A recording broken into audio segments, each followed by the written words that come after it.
नमस्कार, ईपीके कैपिटल में आपका स्वागत है। यहाँ हम निवेश और धन प्रबंधन को सरल बनाते हैं ताकि आप पीढ़ियों के लिए धन का निर्माण कर सके। यह 6 नवंबर 2025 के लिए आपका वैश्विक बाजार विश्लेषण है, जहां हम उन शक्तिशाली ताकतों को समझेंगे जो हमारे बाजारों को आकार दे रही हैं। वर्तमान परिदृश्य संयुक्त राज्य अमेरिका में एक महत्वपूर्ण मंदी, लगातार व्यापार तनाव और वित्तीय प्रणाली में बढ़े हुए जोखिमों की चेतावनियों से परिभाषित है।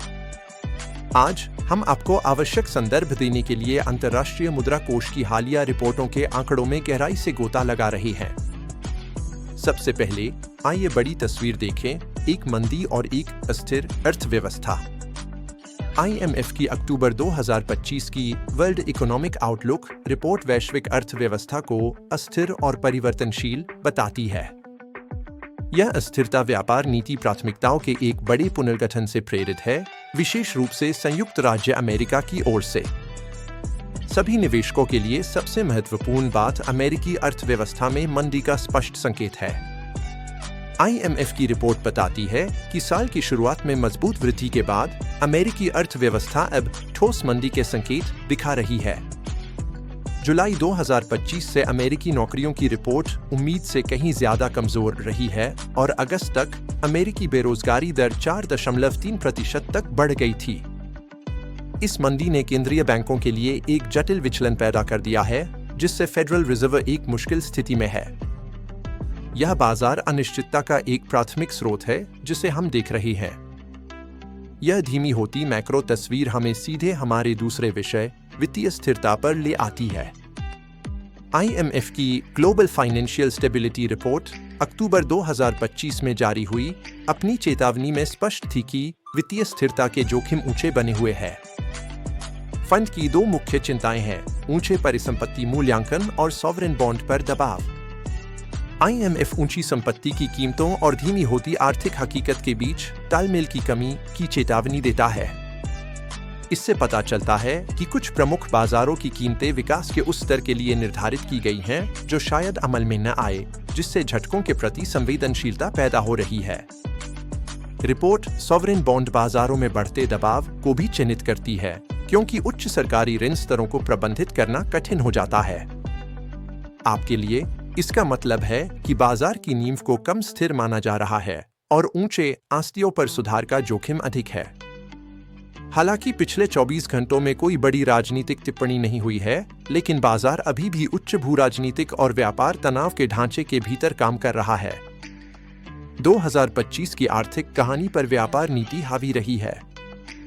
National bureau of economic research के एक पेपर ने 2024 के अमेरिकी चुनाव के परिणामों का विश्लेषण किया, जिसमें नियमाधारित अंतर्राष्ट्रीय व्यवस्था के रूप में अमेरिकी भूमिका में एक संरचनात्मक विराम को चिह्नित किया गया। इसका वैश्विक विनिमय दरों पर स्थायी, निरंतर प्रभाव पड़ा है।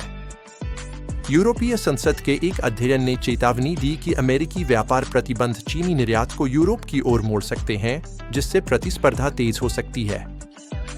मुख्य बात यह है कि व्यापार नीति सिर्फ पृष्ठभूमि का शोर नहीं है, यह मुद्रास्फीति और विकास के विचलन का एक प्राथमिक चालक है। अंत में आइए क्रिप्टो करेंसी स्पेस पर एक नजर डालें। क्रिप्टो बाजार 2025 में एक बड़ी कहानी रहा है, जो 2022 की क्रिप्टो विंटर के बाद बड़े पैमाने पर पुनरुत्थान की विशेषता है। IEE कंप्यूटर सोसाइटी की एक हालिया रिपोर्ट ने इस वापसी का ब्यौरा दिया। बिटकॉइन 22 मई 2025 को अपने सर्वकालिक उच्च स्तर पर पहुंच गया, जो लगभग $112,000 था। जून की शुरुआत तक यह $104,000 के आसपास कारोबार कर रहा था। नवंबर में हम जो बाजार कार्रवाई देख रहे हैं, वह कोई नई तेजी नहीं है, बल्कि एक दीर्घकालिक समेकन चरण है। क्रिप्टो बाजार साल की पहली छमाही से अपनी ऐतिहासिक बढ़त को पचा रहा है और अब उन्हीं मैक्रो इकोनॉमिक बाधाओं का सामना कर रहा है, यानी धीमी होती अमेरिकी अर्थव्यवस्था। क्रिप्टो निवेशकों के लिए मुख्य प्रश्न यह है कि क्या यह नया परिसंपत्ति वर्ग अलग रह सकता है, या यह वित्तीय स्थितियों के तंग होने पर इक्विटी के साथ नीचे जाएगा। तो अभी बाजारों को प्रभावित करने वाले महत्वपूर्ण कारकों को सारांशित करें। मैक्रो व्यू, अमेरिकी अर्थव्यवस्था ठोस मंदी में है, जिसमें नौकरियों के कमजोर आंकड़े और बढ़ती बेरोजगारी शामिल है। बाजार जोखिम, वैश्विक वित्तीय स्थिरता जोखिम ऊंचे हैं और परिसंपत्ति मूल्यांकन तनावग्रस्त है। नीति, व्यापार और टैरिफ अनिश्चितता अस्थिरता के प्राथमिक चालक बने हुए हैं। क्रिप्टो बाजार मई 2025 में चरम पर पहुंची एक ऐतिहासिक रैली के बाद दीर्घकालिक समेकन चरण में है। यह आज की आवश्यक ब्रीफिंग थी। मेरे साथ जुड़ने के लिए धन्यवाद। अधिक गहन बाजार विश्लेषण के लिए सब्सक्राइब करें।